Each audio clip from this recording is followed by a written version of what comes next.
Hello friends, வணக்கம் and welcome to my favourite recipes Tamil.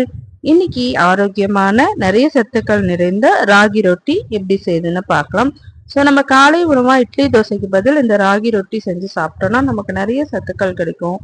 நம்ம முருங்கைக்கீரையெல்லாம் வச்சு செய்ய போறோம், சாப்பிட்றதுக்கும் செம்ம டேஸ்டா இருக்கும். இப்போ வாங்க ராகி ரொட்டி எப்படி செய்யுதுன்னு பார்க்கலாம். ஸோ அதுக்கு முன்னாடி நம்ம சேனலை சப்ஸ்கிரைப் பண்ணிக்கோங்க, பக்கத்துல இருக்க பெல் ஐக்கானை ப்ரெஸ் பண்ணிக்கோங்க. இப்போ வாங்க எப்படி செய்யுதுன்னு பார்க்கலாம். ஸோ ராகி ரொட்டி செய்யறதுக்கு நமக்கு 1 கப் அளவு ராகி மாவு தேவை. ஸோ நல்லா சுத்தமான நல்லா ஜலிச்சுட்டு ராகி மாவு எடுத்துக்கோங்க. இப்போ பாத்திரம் வச்சுக்கலாம். அதுல 1 கப் அளவு ராகி மாவு சேர்த்துக்கலாம். சேர்த்துட்டு இது கூட காரத்துக்கு 1 பச்சை மிளகாய் பொடியா அரிஞ்சு சேர்த்துக்கோங்க. ஒரு மீடியம் சைஸ் வெங்காயம் பொடியா அரிஞ்சு சேர்த்துக்கலாம்.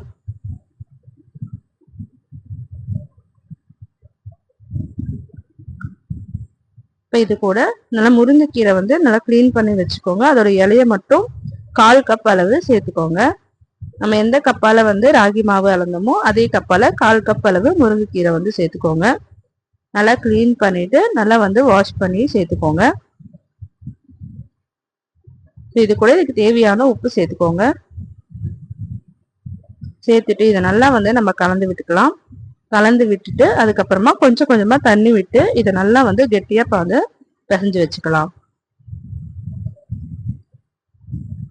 நம்ம சப்பாத்தி மாவுக்கு பிசைவோம் இல்லையா, அந்த மாதிரி பிசைஞ்சுக்கோங்க. ரொம்ப தண்ணியா இருக்கக்கூடாது, நல்லா கெட்டியா இருக்கணும். ஸோ இந்த பதத்துக்கு நல்லா பிசைஞ்சுக்கோங்க.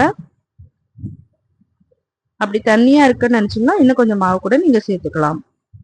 ஸோ நல்லா கெட்டியா பிசைஞ்சு இது ஒரு 10-15 நிமிஷம் அப்படியே இருக்கட்டும். இந்த ராகி ரொட்டிக்கு தொட்டு சாப்பிட்றதுக்கு ஒரு சட்னி ரெடி பண்ணிக்கலாம்.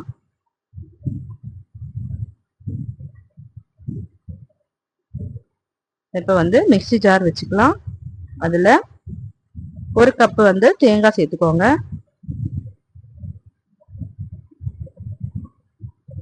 கால் கப் அளவு உடைச்சக்கடலை சேர்த்துக்கோங்க. ஒரு 2 பச்சை மிளகாய் சேர்த்துக்கோங்க. உங்களுக்கு காரம் அதிகமா தேவைன்னா இன்னும் 2 பச்சை மிளகாய் கூட நீங்க சேர்த்துக்கலாம்.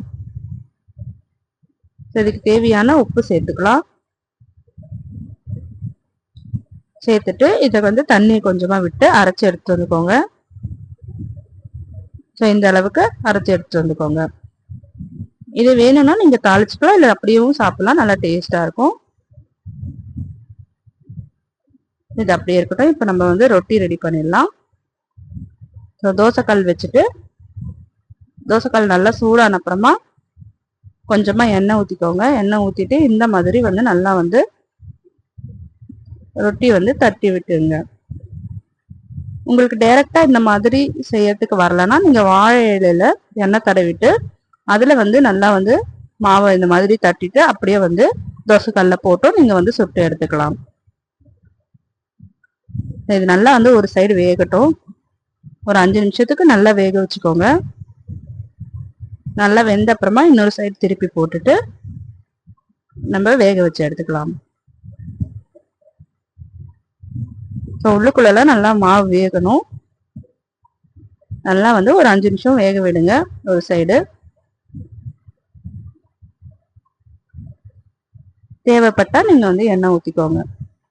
இது 2 சைடும் வெந்த அப்புறமா நம்ம இதை எடுத்துடலாம். பாருங்க, நல்லா கலர்லாம் சேஞ்ச் ஆயிருக்கு, நல்லா வெந்துருச்சு. சரி, எடுத்துடலாம்.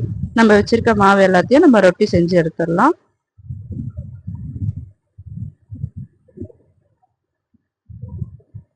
இந்த ராகி ரொட்டியை நம்ம சட்னி கூட வச்சு சாப்பிடலாம், இல்லை வெறுமனையும் சாப்பிடலாம். நல்லா டேஸ்டா இருக்கும், முருங்கைக்கீரை எல்லாம் போட்டிருக்கிறதுனால.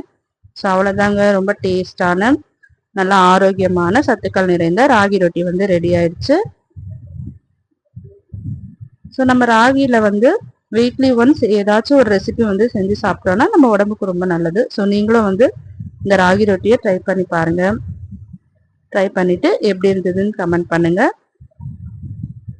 இந்த வீடியோ உங்களுக்கு பிடிச்சிருந்துன்னா நம்ம சேனல் மை ஃபேவரட் ரெசிபிஸை சப்ஸ்கிரைப் பண்ணிக்கோங்க, லைக் பண்ணுங்க, ஷேர் பண்ணுங்க. தேங்க்யூ ஃபார் வாட்சிங்.